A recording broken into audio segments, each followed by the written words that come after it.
Hi, good morning, students. So I am Jan Daglan from Bacolod City National High School, and today we're going to discuss about the Module 2 of Oral Communication in Context subject.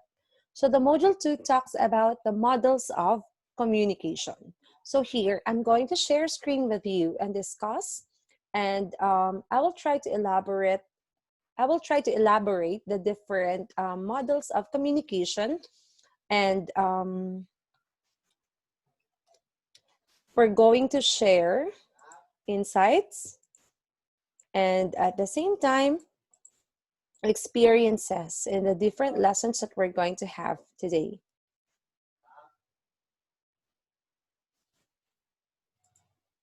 So first, we have here the models of communication. So as you can see, we have three models of communication.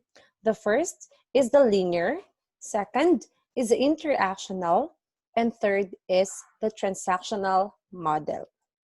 So what are the different models of communication and how does it functions? And what are its differences from each other? So here, let's begin with the first model, which is the linear model.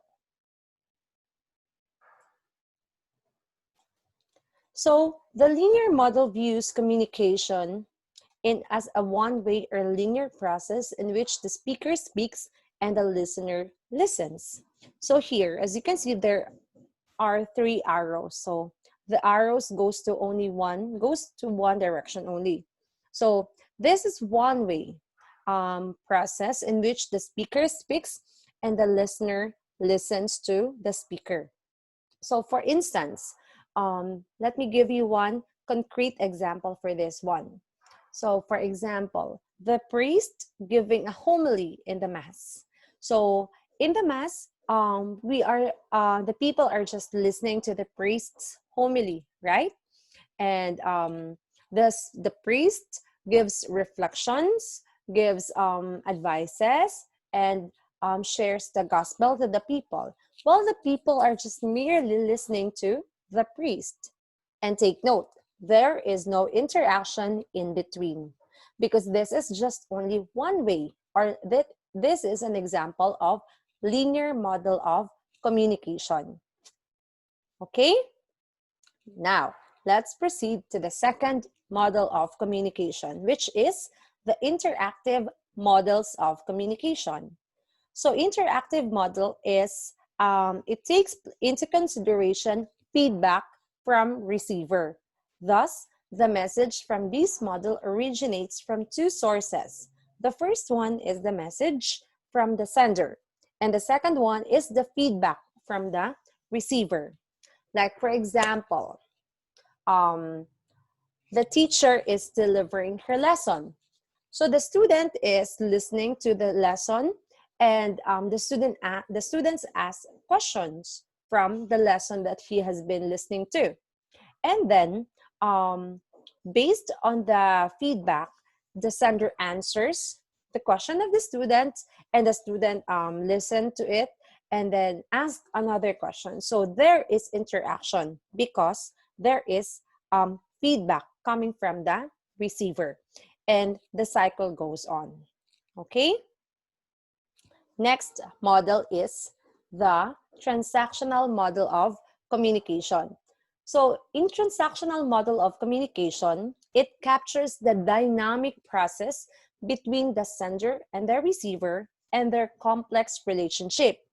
So there's this sender and there's this receiver. So the sender delivers the message and the receiver receives the message. And there is interaction in between the sender and the receiver. So they are exchanging messages, they are exchanging conversation, and it also shows the interplay of time and noise in the process. So in transactional model class, the sender and the receiver discusses topic from another topic. So for example, the teacher and the students, they are just talking about the process of oral communication, for instance. And then later on, the student shares her knowledge, her experience about the discussion that they have. And then later on, She shared about her experience during the COVID lockdown. So they are now in the topic of COVID. They are now in the topic of ECQ or lockdown. Now, after they discuss about the topic in ECQ, now they are now discussing about the topics about precautionary measures when there is a COVID symptoms. Diba? So, the topic from oral communication goes to ECQ, and it goes now to the precautionary measures when someone hits by a COVID-19. So the topic is what do you call this one? The topic is revolving from one topic to another topic. That's transactional model of communication. But in this type of model as well, take note that there are different noises or barriers in communication. So there are different noises such as intrinsic noises or extrinsic noises. So intrinsic noises is the noise within yourselves. So there is like for example, the anxieties or your feelings at the moment while delivering the messages or the communication. Second one is the extrinsic noise, which you can hear from your outside world. Like for example, the noise, the barking of the dog outside, the heavy rain, and many other noises that you can hear from outside of your house or from nearby places. So that's extrinsic noise. So that is transactional model of communication.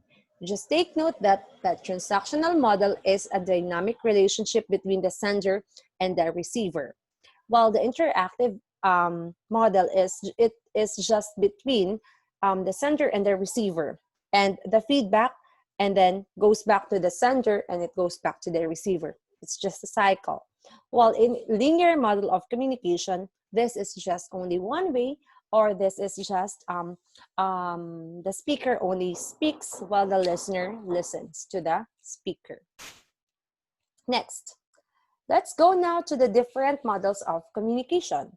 So we have the different models, so we're just going to focus on five. The first five, the Aristotle's, Laswell's, Shannon-Weaver, the David Berlow's model, and Schramm's model. So the two additional will be just optional for you if you want to take a look at it and then study about this one, because this one is interesting as well.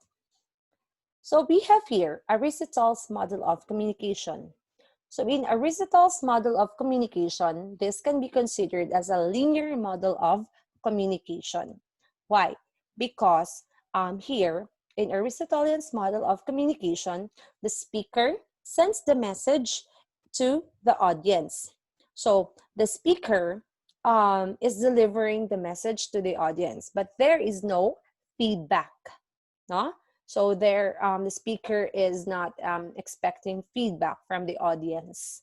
So this is a linear type of communication. So next, we have Laswell's model of communication.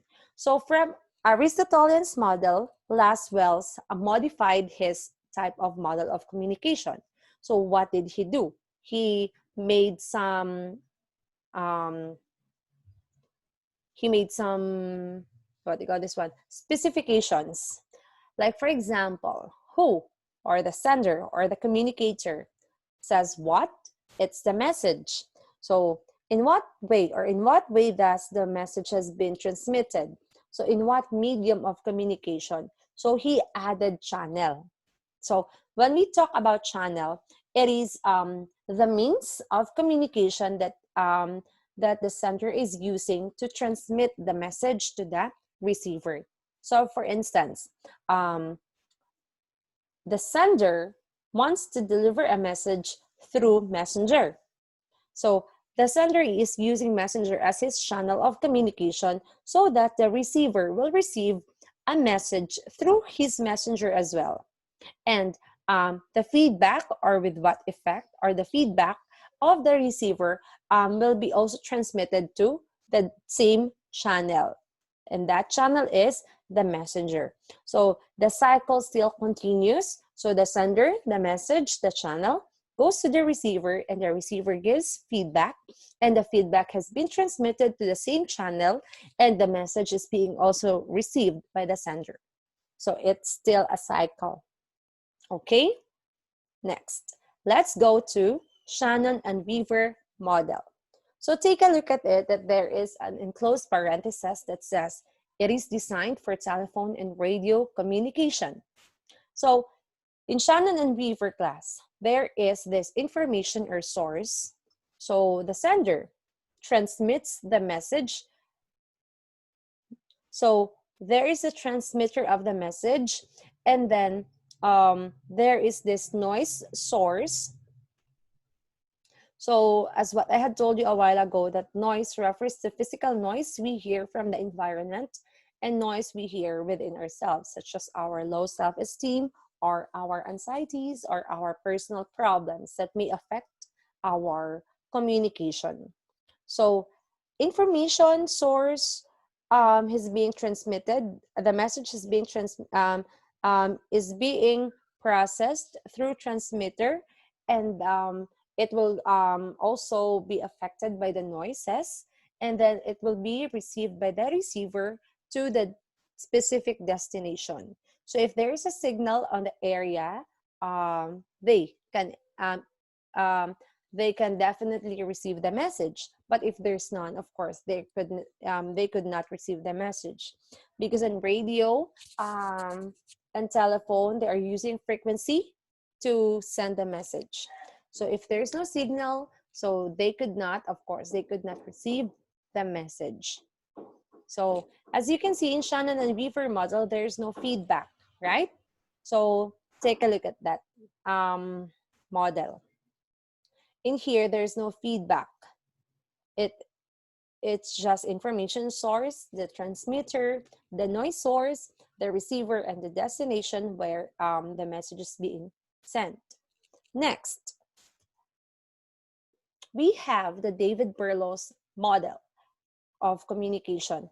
In David Berlow's model, he specified the different factors that affects the SMCR, or the source, the message, the channel, and the receiver. What are its factors? So for the source and receiver, they have the same factors. So such as they should have the communication skills. They should have the attitude in communication. They should have the knowledge in they should have the knowledge about a certain topic that they are discussing. They should they should follow. They should have a social system, and also the culture. So for communication skills, as a speaker or as a receiver of the message, you should know how to understand, or you should have that skill in communication, so that the listener or the receiver of your message could understand you clearly. Second is your attitude towards communicating.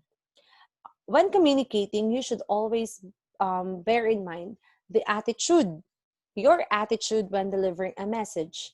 It should be concise, it should be precise, and it should be clear, so that the receiver will receive the message correctly. Number 3, you should also be knowledgeable. You should be well equipped with knowledge that you will be sharing, because there is a tendency that the receiver might ask questions about your topic that you're discussing. So you need also to be prepared about the topic that you are discussing. Next, the social system. You should also follow norms. So based on the social system, there are norms, and there is a system that you need to follow.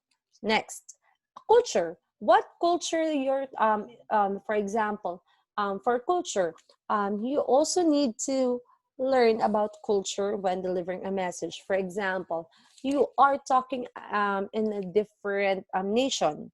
So you need also to study their culture, because your culture is different from theirs. So you need also to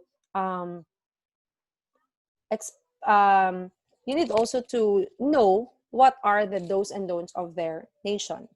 And also, For message, of course, there's a content. For you, the message that is being sent, of course, the important there is content. What is the content of your message? What are its elements? Treatment, or shall I say the troubleshooting method that you're going to do if there is what do you call this one? If the message has not been understood by somebody or the receiver. So if they might ask questions, you know how to answer this one, or you know how to troubleshoot it. The structure and the code of the message. And also for the letter C, we have the channel. So as you can see, we have there our 5 senses. Our 5 senses helps us to determine what channel, or helps us to understand better the communication process, because in communication we can understand it because we can see this, we can see it, we can hear, we can touch it, we can feel it, we can smell this one, and we can taste this one. So as we all know, that communication is not just only verbal, but it is also non-verbal. So we can interpret the message, we can understand the message, and we can appreciate the message if we are using our 5 senses. So these senses are very helpful for us to understand the message clearly. So these are the different factors of David Perlow's model in terms of communication model. So he specified the different factors of source, message, channel, and receiver. And for Scrum's model of communication, I'm sorry for that error in the slides. So in Scrum's model of communication, this is still a cycle. This model of communication is considered to be interactive model. Why? Because the encoder or the sender sends a message to the receiver, and the receiver also sends feedback to the sender, and it goes again and again. So this is a cycle. So again, for Scrum's model, it also has interaction in between the sender and the receiver. And then for White's and Julius Wood's model, we will not dwell on that one because this is not we're not using it day by day, no, shall I say, because there is symbols, there is different contexts here. And for our activity today, if you have really understood our topic, I have presented to you the different functions of the different models of communication. So what you're going to do here is you're going to compare and contrast the different models of communication. And you're going to explain their strengths and weaknesses and classify them according to the following categories: linear, interactive, and transactional. So let me give you an example. So we have here, for example, this one, Aristotelian model. So Aristotelian model is considered to be linear. And what are its elements? It has 3 elements. It has speaker, message, and audience. So you're going to do it up until Scrum's model only. Okay? And you're going to submit your output in our Google Classroom, which I will be sending you the link as well. So the transactional model of communication is considered the most accurate representation of the communication process. So the transactional model is the ideal one when it comes to model of communication because it is the accurate representation of the communication process. So thank you so much, class, and I hope that you have learned something new from our lesson today. And see you again next time. Goodbye.